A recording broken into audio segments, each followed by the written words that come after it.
गौसे आजम के अब्बू ने एक सेब खा लिया बगैर इजाजत के, कहा जायज नहीं मेरे लिए। 12 साल तक उसके बदले में बाग रखाया। ये है इस्लाम, ये है इस्लाम।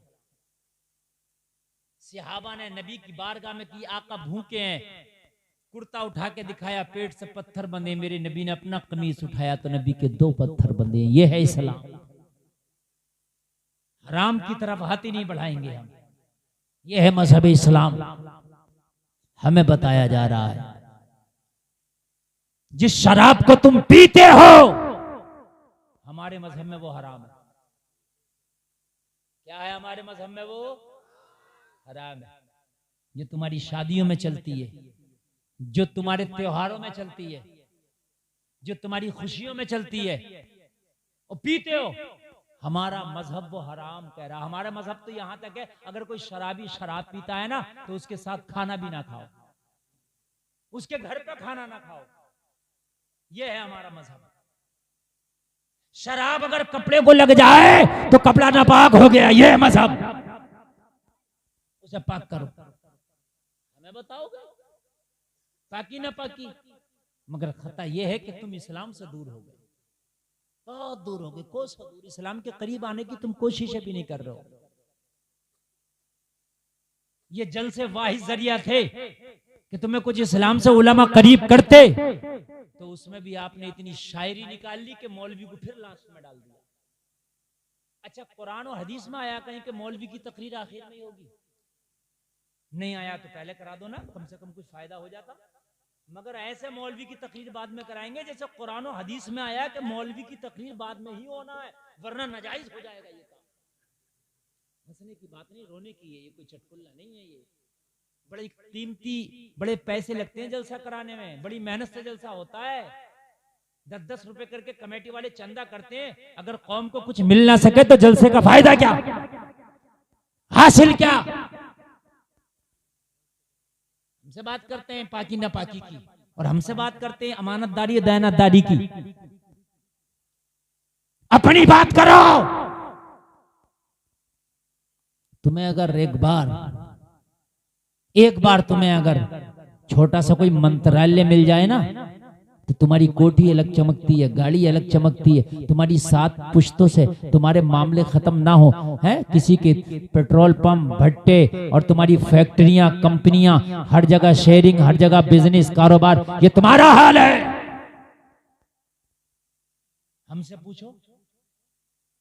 हमारा एक बहुत बड़ा हाकिम है जिसने आधी दुनिया पे हुकूमत की। कितनी पे? जोर से कह दो। नाम है उमर इब्न खत्ताब। आधी दुनिया पे हुकूमत। कोई मंत्री हो ना, मंत्री, उसकी कोठी अलग ही देख लियो, उसके काम, उसकी गाड़ियां अलग ही देख लेना, कारोबार अलग ही देख लेना उसका। मेरे भाई बात समझ रहे हैं कि नहीं समझ रहे हैं? अलग। दिल्ली के अंदर एक आदमी तक, हम तो आम आदमी हैं, उसने भी ऐसा महल बनाया, ऐसा महल बनाया, ऐसा महल बनाया कि उसकी भी जांच हो रही है अब तक। तुम्हारे आम आदमी का ये हाल है तो तुम्हारे खास आदमी का हाल क्या होगा? बात है कि नहीं मेरे भाई? एक आम आदमी का ये हाल है कि महल बनाए और हजारों करोड़ लगाओ उस महल में। मैं तुम्हारे आम आदमी के महल, हमारा खास आदमी नाम है उमर इब्न खत्ताब। आधी दुनिया पे हुकूमत, 23 लाख मुरब्बा मील पे हुकूमत। जलसे में आने वालों, लोग तुम्हें बातें मार रहे हैं, लोग तुम्हें आंखें दिखा रहे हैं और तुम गटागट सुनने हो। तुम निगाहें को झुका के उनकी बातों को सुनने हो। क्यों? इसलिए कि तुम्हें इस्लाम के बारे में पता ही नहीं। अपने मजहब से तुम नाआशना हो, मजहब से दूर हो गए। तुम्हारी तो जिंदगी बॉलीवुड पे जा रही है, तुम्हारी जिंदगी की तो हॉलीवुड वालों के पीछे जा रही है। तुमने तो आइडियल बॉलीवुड को बना रखा है, तुमने तो आइडियल हॉलीवुड को बना रखा, तुमने तो आइडियल गुंडों को बना रखा, तुमने तो आइडियल मवाली को बना रखा, तुमने तो उबाशों को, नफ्स परस्तों को अपना आइडियल बना रखा।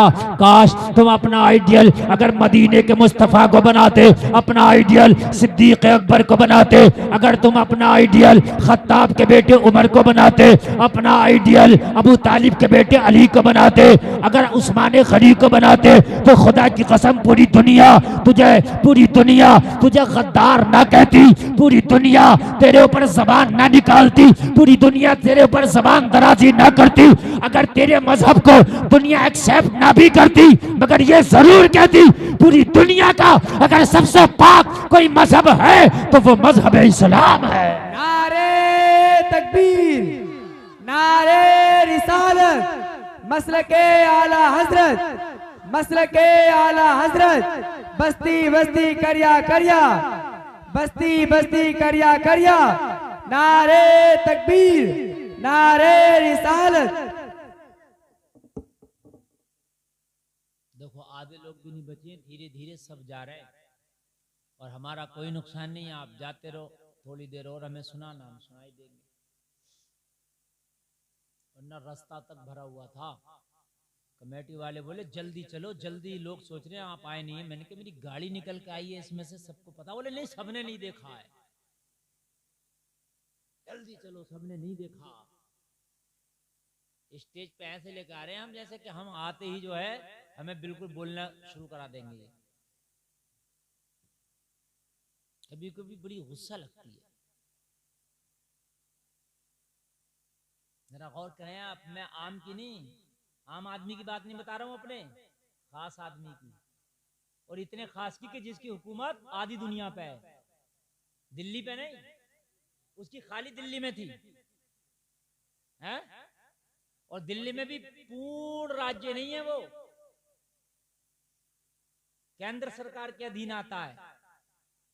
मैं उसकी बात बता रहा हूं जो 23 लाख मुरब्बा मील पे पूर्ण हुकूमत करके आ रहा है। नाम है उमर इब्ने खत्ताब। सुभान अल्लाह। नमाज पढ़ने गए मस्जिद में, दुश्मन छिपा हुआ था सफ में। आपने जब अल्लाहु अकबर कह के नमाज पढ़ना शुरू की, जालिम ने आपको खंजर मार दिया। किसी की ताकत ना थी कि उमर पे सामने से वार करता, किसी की ताकत ना थी कि उमर पे सामने से हमला कर देता। छिप के हमला किया, वार किया। हजरत उमर के खंजर लगा और इतना गहरा खंजर लगा, हजरत उमर की खंजर अंदर मेदे तक में घुसकर जख्म कर दिया। मेदा जो होता है स्टोमक में, खून बहने लगा। उमर को खंजर लगाया, कोहराम मच गया पूरे मदीने में। हजरत उमर को लिटाया गया, हकीम को बुलाया, हकीम ने जख्म का जायजा लिया। बहुत गहरा जख्म था, हाथ की उंगलियां उसके अंदर चली जाती, खून बहुत तेजी से बह रहा था। हकीम ने हजरत उमर को दवा पिलाई, जख्म के रास्ते से दवा बाहर निकल गई। मुंह से पिया लेकिन जख्म से बाहर निकल गया, मैदा भी जख्मी हो गया था। हकीम ने जब ये हालात देखे, भांप लिया कि मामला बहुत नाजुक है, कंडीशन बहुत सीरियस है। निगाहें झुका के, हाथ बांध के हजरत उमर की बारगाह में कहने लगा, हुजूर मैं शर्मिंदा हूं, कुछ नहीं कर सकता, आपके पास वक्त ज्यादा नहीं है। हजरत उमर इब्ने खत्ताब से कह दिया, हुजूर आपके पास वक्त ज्यादा नहीं है, आखिरी सांस है, अगर कुछ कहना है तो कह दे। जलसे में आने वालों जरा गौर करो, आधी दुनिया का हाकिम। हकीम ने जवाब दे दिया, सांसें बहुत कम है, हुजूर मैं कुछ नहीं कर सकता, दवा जो पिलाया था वो जख्म के रास्ते से बाहर निकल चुकी है। हजरत उमर इब्ने खत्ताब फौरन बोले, मेरे बेटे को बुलाओ। हजरत उमर के बेटे को बुलाया गया। हजरत उमर ने अपने बेटे से फरमाया, बेटा अब्दुल्ला। हकीम ने जवाब दे दिया है, मेरी रूह कफसर उंसरी से प्रवास करने वाली है और मुझे भी लगता है कि मेरे पास ज्यादा टाइम नहीं है। दायरे हयात तंग होता चला जा रहा है, सांसें तंग होती चली जा रही है, वक्त सिमटता चला जा रहा है, खून बहुत ज्यादा बह गया है, कमजोरी बहुत ज्यादा है, नकाहत बहुत ज्यादा है। मेरे बेटे, मेरी चंद बातें हैं, जल्दी जल्दी सुन ले। जलसे में आने वालों जरा गौर करना और दुनिया वालों की आंखों में आंखें डाल के जरा अपने खास की बात बता देना। कहना मेरा कोई आम नहीं है, बल्कि ये मजहब इस्लाम का खास हीरा है कि जिसकी बात मैं तुझे बता रहा हूँ। वो जलसे में आने वालों जरा गौर करो। हजरत उमर का बेटा करीब आ गया, सारे सहाबा गवाह है। हजरत उमर फरमाते, बेटा तेरे बाप उमर पे 80 दिनार का कर्जा है। क्या है? हाय हाय, आधी दुनिया का हाकिम जा रहा हमारा, और कितना कर्जा लेके जा रहा है? जरा जोर से कह दो 80 दिनार, और जोर से कह दो जरा यार। हाय हाय, 80 दिनार का कर्जा। कौन? जो 23 लाख मुरब्बा मील पे हुकूमत करके जा रहा है। यहां बड़े बड़े वालों वाला जो बेटा कहां गया? चला गया। 80 दिनार का कर्जा, जरा गौर करें आप। 80 दिनार का है कोई? पूरी दुनिया में इसकी मिसाल तो लाए हमारे सामने। आधी दुनिया पे हुकूमत और 80 दिनार का कर्जा है कोई? पूरी दुनिया में अगर हो तो लाओ मिसाल मेरे सामने। किसी राजा महाराजा, किसी बादशाह, किसी मंत्री, किसी एमएलए, किसी एमपी की अगर हो मिसाल तो लाओ। लाओ लाओ, हो ही नहीं सकती खुदा की कसम। 80 दिनार का, और वो कर्जा भी था तो ये नहीं कहा कि मैं इस कर्जे को ऐसे ही छोड़ के जा रहा हूं। कहा बेटे इस कर्जे को छोड़ना मत, इस कर्जे को उतारना। कहा बाबा कहां से उतारूं, आप छोड़ के तो कुछ जा नहीं रहे। बेटे ने कहा कुछ है तो है नहीं, आपकी प्रॉपर्टी में तो कुछ है नहीं, कुछ मिल्कियत तो है नहीं, कहां से उतारूंगा ये कर्जा? तो हजरत उमर ने फरमाया बेटे मेरे फला फला रिश्तेदार के पास जाना और उससे कहना मेरे बाबा उमर का इंतकाल हो गया है, मेरे बाबा पे 80 दिनार का कर्जा था, करम करो रहम करो, वो मुझे दे दो ताकि वो कर्जा उतार दूं। हो सकता है कि मेरे रिश्तेदार वो 80 दिनार का कर्जा उतार दे। बेटे ने कहा बाबा अगर रिश्तेदार भी ना उतार सके तो लोगों जरा गौर करो, ये है हमारा हीरो, ये है उमर। 80 दिनार का कर्जा तो है, मगर ऐसा नहीं कि किसी का लेके चले गए, किसी का खा के चले गए, किसी का दबा के चले गए, किसी का छीन के चले गए। बेटे से कह रहे मेरे पास टाइम नहीं है, सांसें मेरे पास नहीं बची कि कर्जा उतार सकूं, मगर कर्जा उतारना जरूर है। रिश्तेदारों के पास जाना। कहा बाबा रिश्तेदार देने से इनकार कर दे तो हजरत उमर ने अपने दोस्तों का नाम बताया, फला फला दोस्त के पास जाना, उससे कहना मेरे बाबा उमर का कर्जा है ताकि मेरे दोस्त उतार दे। कहा बाबा अगर दोस्त भी ना उतारे तो उमर इब्ने खत्ताब ने लास्ट में कहा, आखिर में कहा, हैदर कर्रार, फातह खैबर, अली ये मुर्तदा, मुश्किल कुशा की बारगाह में जाना। अली से कहना कोई उतारे ना उतारे, अली उमर का कर्जा जरूर उतार देगा। जरा जोर से बोलो सुभान अल्लाह। कोई उतारे ना उतारे, मगर अली जरूर उतार। पहले किससे कहना जाके? जोर से। फिर किससे कहना? फिर किससे कहना? अच्छा जब अली का नाम लिया तो बेटे ने अब ना कहा कि वो ना उतारें, तो रिश्तेदारों का नाम लिया तो बेटे ने कहा वो ना दें तो। अरे मैं आपसे कोई बात कोई चीज मांगू, जरूरी थोड़ी आप दे दे ना दे। मैं आपसे कह रहा हूं मुझे गाड़ी दे दो अपनी, ना दे आप? दे भी सकते हैं ना भी दे सकते हैं। कहा तो दोस्तों के पास जाना, कहा दोस्त भी ना दें तो अली के पास जाना, फिर ने कहा अली भी ना दें तो उसे पता है अली का वो दर है, अली का वो घर है जहां से मांगने वाला खाली हाथ आता ही नहीं है। आय हाय, जरा जोर से बोलो सुभान अल्लाह। अच्छा यहां पर एक बात बता दो, ये राफजियों के मुंह पे हजरत उमर का थप्पड़ है, जो राफजी ये कहता है ना हजरत अली और हजरत उमर की बनती नहीं थी, हजरत उमर ने अली को सताया था, इस तरह की रिवायतें पेश करते हैं। नहीं बनती थी इनकी, सताया था। और जालिम अगर बनती नहीं थी तो फिर उमर क्यों कह रहे हैं अली से कहना कि कर्जा उतारे? अरे कोई दुश्मन का कर्जा उतारेगा भाई? मैं अपने दुश्मन का कर्जा क्यों उतारूंगा? पता चला कि उमर को जितना भरोसा ना रिश्तेदारों पे था ना दोस्तों पर था, जितना भरोसा मौला अली पे था।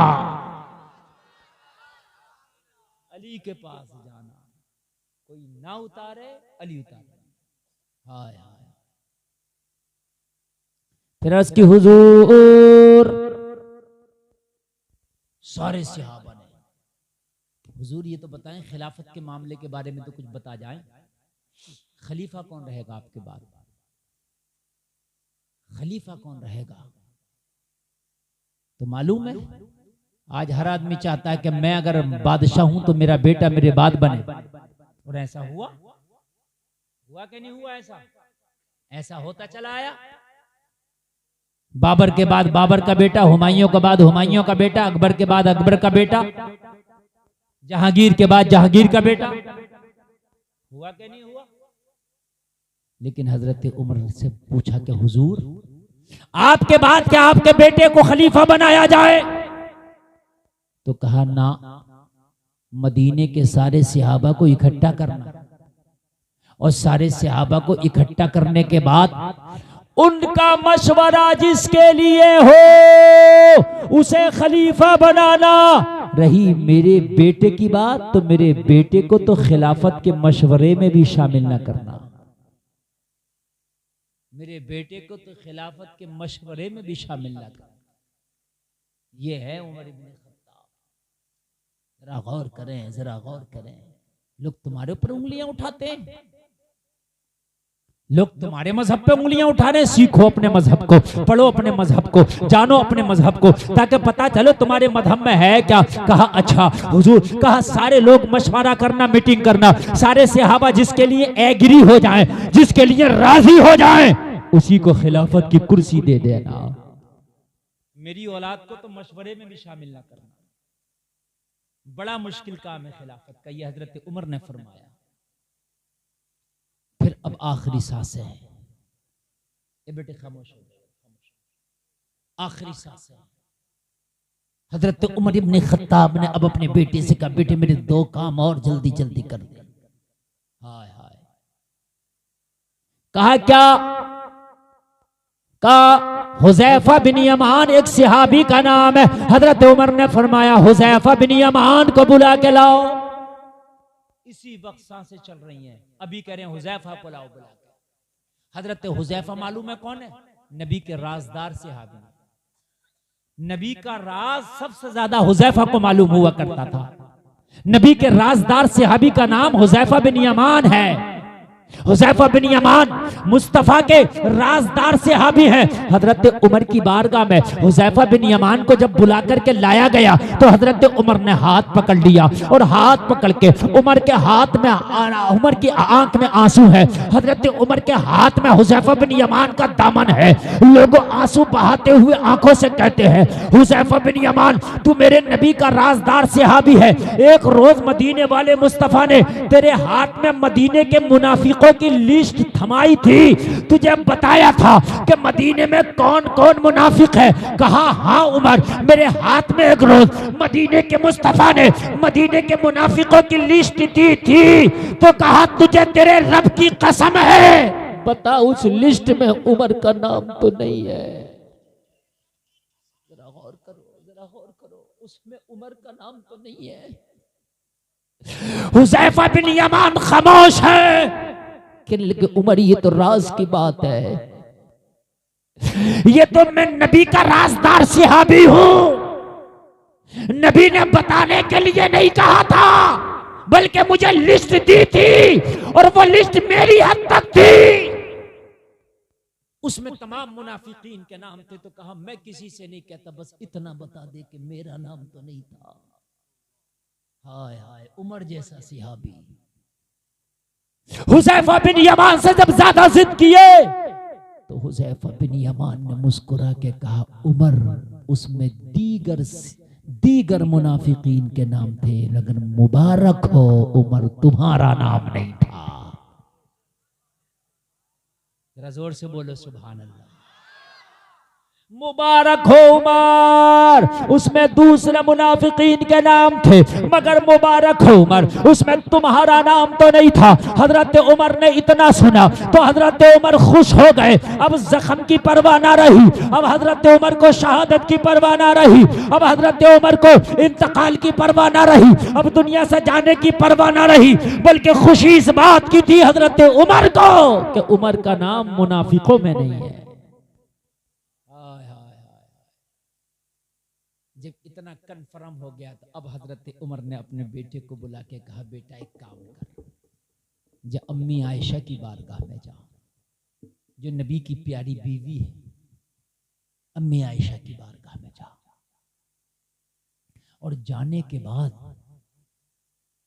रोज़े रसूल में कब्र की जगह खाली है। काय की जगह खाली है? जब आका सल्लल्लाहु अलैहि वसल्लम का विसाल हुआ ना, तो आका को गुस्ल देने के बाद सहाबा ने जनाजा पढ़ा, और जनाजा पढ़ने के बाद सहाबा ने नबी के जिस्म अक़दस को वहीं पर दफन किया, जो नबी का घर था, हुजरे आयशा था। सुने, मैं आज आपको बहुत गहरी जानकारी दे रहा हूँ। गुंबद शरीफ आप ऊपर से देखते, अंदर क्या है वो कोई नहीं देख पाता। मैं अंदर का आज आपको बता रहा हूँ। सुनना चाहते हैं तो सुनना चाहते हैं अंदर का, और कोई फोटो भी नहीं है अंदर का। ये जो फोटो दिखाते हैं ना, ये सब लोकल फोटो है। अंदर तो कोई जा ही नहीं सकता। एक दीवार बनी हुई है कब्र की चारों तरफ, ऐसे चारों तरफ, दीवार के चारों तरफ फिर पर्दा लगा हुआ है, पर्दे के बाद फिर जाली। तो क्या देखेगा कोई अंदर? और कोई छोटा सा बल्ब भी नहीं है अंदर, नहीं जलता, अंधेरा। क्योंकि सऊदी हुकूमत ने, ये तो जालिम हुकूमत है, ये तो इसने अंधेरा कर रखा है वहां। तो क्या था हुजरा आयशा? जो हुजरा आयशा था, अम्मी आयशा का घर था, वही नबी का घर था। मियाँ बीवी का एक ही तो रहता है ना घर, एक ही कमरा था। तो जो हुजरा आयशा था, उसी में फिर कहा भाई अब दफन कहाँ किया जाए, नबी के मुबारक कब्र कहाँ बनाई जाए। तो फिर सहाबा में मशवरा हुआ कि जहां नबी रहता है वो जगह सबसे ज्यादा पाक वही जगह है। जहां नबी रहते हैं वही जगह सबसे ज्यादा आला है, तो लिहाजा उसी जगह पर कब्र बनाई जाए। तो वही नबी की कब्र बनाई गई। क्या बनाई गई नबी की? तो अम्मी आयशा ने क्या किया, हुजरा आयशा को दो पार्टीशन में कर लिया। जो कमरा था, जो हुजरा था, उसके दो पार्टीशन कर लिए। बीच में अम्मी आयशा ने एक चटाई टाइप ऐसे लगा दी, पर्दा टाइप। इधर कब्र रसूल और इधर अम्मी आयशा का बेड। इधर अम्मी आयशा अपनी चटाई बिछाकर या अपना बेड जो भी उस जमाने में रहा हो उस पर बिस्तर बिछा के आराम फरमाती। समझ में आ गई बात?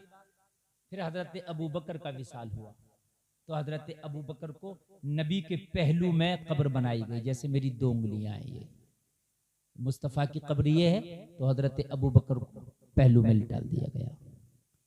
ठीक, समझ में आ रही है बात? आ रही है? हाँ, तवज्जो करना। और हजरत अबू बकर की कब्र मुस्तफ़ा की कब्र से थोड़ी नीचे है। जैसे मेरी ये उंगली है ना, ये बड़ी है थोड़ी उंगली, तो ऐसे नीचे की तरफ है, ताकि नबी के सर तक नहीं हो, बल्कि नबी से थोड़ा नीचे, नबी से थोड़ा नीचे। अब एक कब्र की जगह खाली थी, अम्मी आयशा का इधर पार्टीशन, इधर अम्मी आयशा रह रही हैं और इधर हजरत अबू बकर है, और कौन है? मुस्तफ़ा है। इजाजत मांगी, एक कब्र की जगह खाली है, बेटा अम्मी आयशा से इजाजत लेके आना। अगर वो इजाजत दे दें तो उमर वहां दफन होना चाहता है। उमर वहां दफन होना चाहता है। ऐसे नहीं जबरदस्ती हो जाऊं मैं, खलीफा है, कलम में ताकत थी, हुक्म में ताकत थी, कहते भाई मेरी कब्र वहां बनाओ रोज़े रसूल में, कौन मना करता? अरे भाई पावर में है, हुकूमत इनकी थी, लेकिन नहीं, का इजाजत लेना। अगर अम्मी आयशा इजाजत दे दें तो रोज़े रसूल में दफन करना, और माँ आयशा इजाजत ना दें तो जन्नतुल बकी में आम मुसलमानों के कब्रिस्तान में दफन करना। ये है मेरा। अच्छा लग रहा नहीं लग रहा तकरीर में, ये बताइए आपको मजा आ रहा कि नहीं आ रहा? अच्छा, कुछ मालूमात हासिल हो रही है कि नहीं हो रही? हो रही है कि नहीं हो रही? हाँ। बहुत से लोग सोचते हैं कि मौलाना गुलफाम तो हंसाने की बात करते हैं। कसम खा के बताओ कोई हंसाने की बात मैंने की है जब से तकरीर शुरू हुई है? ये एक करामत इन चैनल वालों, ये छोटा सा काटते हैं और उस पर खी लगाते हैं। इन्हें शर्म नहीं आती, समझ रहे हैं आप? इन्हें शर्म नहीं आती बिल्कुल। उस पर खी लगा के मेरी ठीक बात को भी उस तरफ ले जाते हैं। अब मैं कुछ दिन ही ना और देख रहा हूँ, बर्दाश्त कर रहा हूँ कुछ दिन और उसके बाद मेरा तरीका ये रहेगा, तकरीर शुरू होने से पहले सब चैनल हटवाऊंगा, बिल्कुल हटा। थोड़े मैं कब से बर्दाश्त कर रहा हूँ, 2-3 साल हो गए मुझे ये बात कहते हुए कि अगर किसी ने अपने चैनल पे ये लगा भी, देखो एक बात बताओ, एक आलिम बात कर रहा हूं मैं आपको कोई इस्लाह की, उसमें आप खीखी लगा दो तो बात का वजन ही खत्म हो जाता है। फिर आदमी इस्लाह की तरफ उसको लेके नहीं जाता बात, फिर आदमी दूसरी तरफ ले जाता है, वजन खत्म हो जाता है। तो मैंने कहा अगर लगा भी दिया तो हटा दो उसको, नहीं हट रहा तो मैं इन्हीं को हटा दूंगा, सबसे बेहतर तरीका है। क्योंकि मेरा रब जानता है कि मेरे सीने में कितना दर्द है कौम का, मैं कितनी इस्लाह करना चाहता हूं, और मेरी जो बातें वो सब इस्लाही बातें, उसमें कोई ऐसा नहीं है कि मैंने किसी का शेख चुल्ली का किसी का चटकुल्ला डाल दिया हो ना। मैं बात ऐसी करता हूं जो हकीकत है, जमीनी बात है, और ऐसा हो रहा है, ऐसा हो रहा है। वो अलग बात है कि मेरा कहने का अंदाज है, मेरी रामपुरी जबान है, मैं अपनी जबान में बोलता हूँ, हर आदमी के अपने इलाके की जबान है। हमारे यहाँ की जबान थोड़ी खड़ी है, आप जानते हैं रामपुरी जबान, कहाँ जा रहा, कहाँ क्या खा रहा, क्या कर रहा है, इस तरह की जबान है, तो मैं अपनी जबान में बोल देता हूँ। बहरहाल तवज्जो फरमाएं जरा, अम्मी आयशा से पूछना, क्या करना? पूछना, पूछना, और इजाजत दे दें तो दफन करना वहां, और इजाजत ना दें जन्नतुल बकी में, जहां आम मुसलमान दफन हुए। बेटा जाने लगा तो दामन हजरत उमर ने वहीं रोक लिया, रोक, अभी पूरी बात तो सुन। हाय कुर्बान जाओ, ये जुमले बहुत काबिल गौर सुनने के हैं। पूरी बात तो सुन। कहा अब क्या रह गया, इजाजत लेने जाने दे, वक्त कम है। कहने लगा सुन, वहां जाके ये ना कहने लगा, ये ना कहने लगना, वहां जाकर के ये ना बताने लगना अमीरुल मोमिनीन खलीफा उमर का बेटा आया, ये ना कहना अरे वो बड़ा दरबार है, वहां अपने ओहदे और पद नहीं बताए जाते, सीधे सीधे कहना उमर का बेटा अब्दुल्ला आया है। वहां पद ना बताने लगना, वहां पद ना बताने लगना, वहां मेरा ओहदा ना बताना, वो बड़ी बारगाह है, हाय हाय हाय, वो बड़ी बारगाह है। वहां पर सीधे सीधे जाके कहना उमर का बेटा अब्दुल्ला आया है। बस सुने आप थोड़ी सी, देखिए बड़ी हिम्मत का काम है। मैं अकेला तकरीर कर रहा हूँ, बाकी तो सभी लगभग विदा हो गए हैं, तो ये बड़ी हिम्मत का काम है, समझ रहे हैं आप? हाँ, ये बहुत हिम्मत का काम होता है ऐसे वक्त में तकरीर कर लेना। एक तो आखिरी वक्त दिया, फिर वो सब लोगों माशाल्लाह चले गए कि जिन लोगों ने मलाई मलाई खाई। हाँ, बस रामपुर वाले बैठे हैं माशाल्लाह। अब ये बेचारे यूं बैठ रहे हैं कि रामपुर वाले का होने का हक अदा कर रहे हैं माशाल्लाह, ये भी रामपुर के हैं।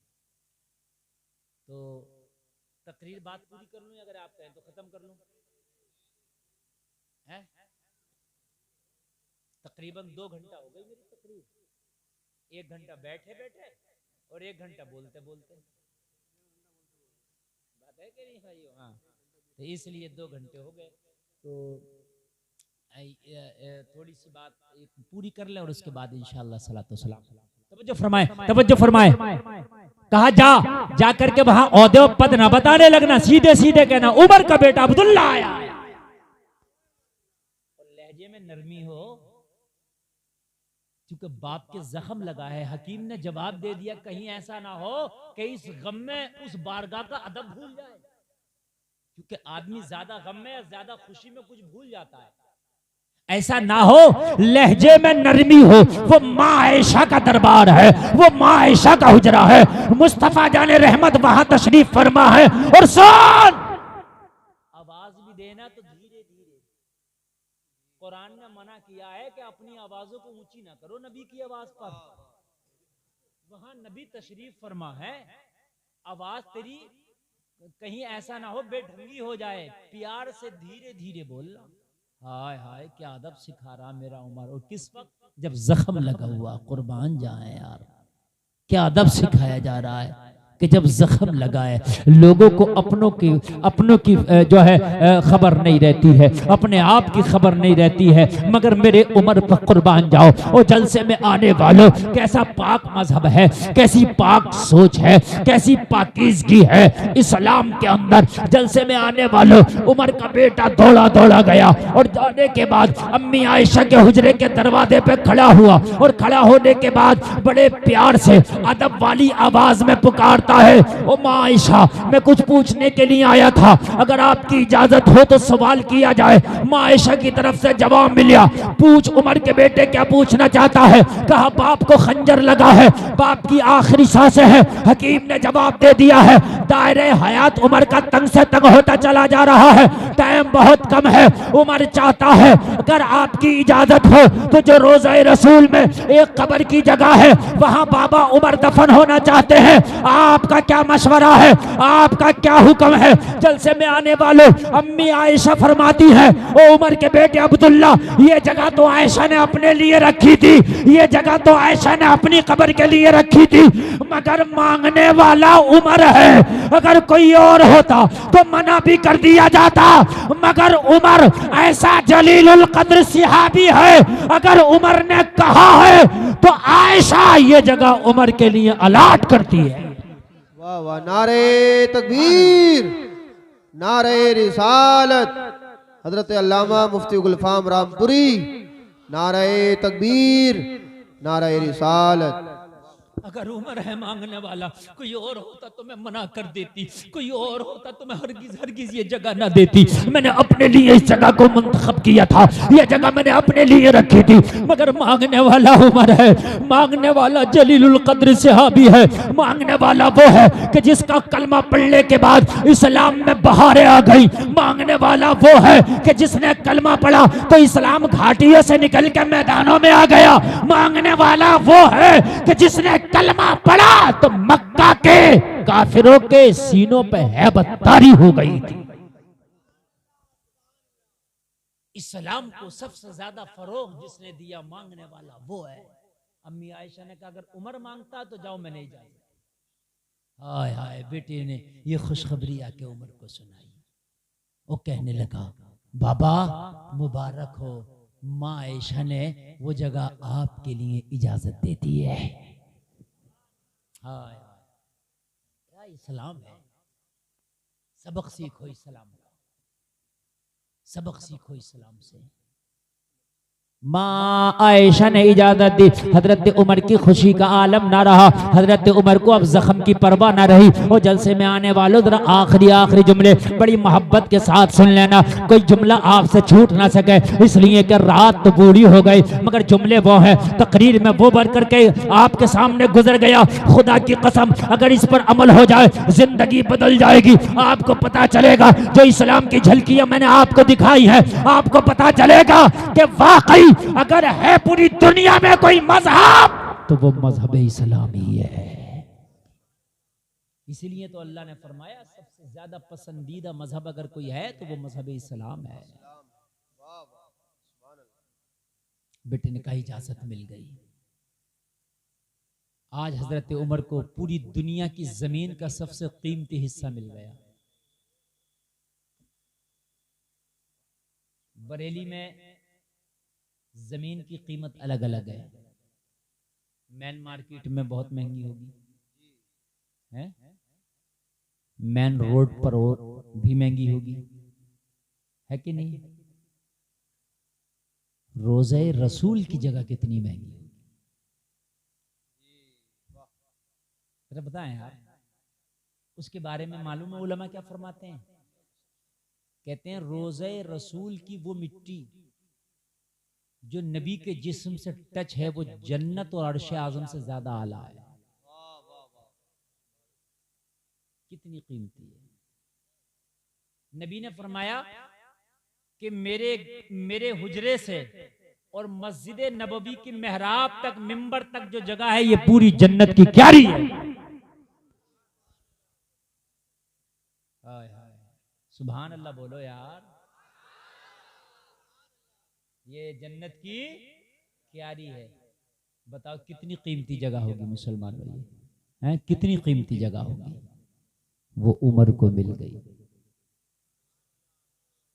उमर को मिल गई। इस जगह की कीमत तो मैं समझता हूं पूरी दुनिया मिल के भी अदा नहीं कर सकती जो उमर को मिल गई, जो उमर को मिल गई। हजरत उमर को जब पता चला कि अलर्ट हो गई, अम्मी आयशा ने इजाजत दी थी। अच्छा बेटा एक बात और सुन ले। क्या? कहा जब मेरा जनाजा पढ़ाया जाए तो ये देखना हुजैफा जनाजा पढ़ रहा है कि नहीं पढ़ रहा। हुजैफा जनाजा पढ़े तो रोज़े रसूल में मुझे दफन करना, और हुजैफा अगर जनाजा ना पढ़े तो मुझे रोज़े रसूल में नहीं, फिर मुसलमानों के कब्रिस्तान में दफन करना। कहा ये कौन सी बात है, अब इजाजत मिल गई तो फिर अब हुजैफा के ऊपर क्यों छोड़ रहा है? कहा हो सकता है हुजैफा के हाथ में मुनाफिकों की लिस्ट है, हो सकता है मेरा नाम हो, लेकिन मेरे ओहदे की शर्म की वजह से नाम ना बता सका हो। अरे भाई ओहदा है, अभी तो सांसें चल रही हैं, खलीफा तो मैं हूं ना अभी, और खलीफा कोई छोटा मोटा ओहदा नहीं था। 50 प्रधानमंत्री खलीफा की जूतियों के नीचे रहते हैं। खलीफा का कोई ओहदा छोटा मोटा नहीं था। अभी तो मैं खलीफा हूं, हो सकता है इस ओहदे की रियायत करते हुए, इस ओहदे की शर्म और हया करते हुए हुजैफा नाम ना बता सका और नाम हो, लेकिन जब इंतकाल हो जाएगा तो वो हया भी खत्म हो जाएगा। तो फिर अगर मुनाफिकों की लिस्ट में नाम होगा तो हुजैफा जनाजा ही नहीं पड़ेगा, और अगर मुनाफिकों की लिस्ट में नाम ना होगा तो हुजैफा जनाजा पड़ेगा।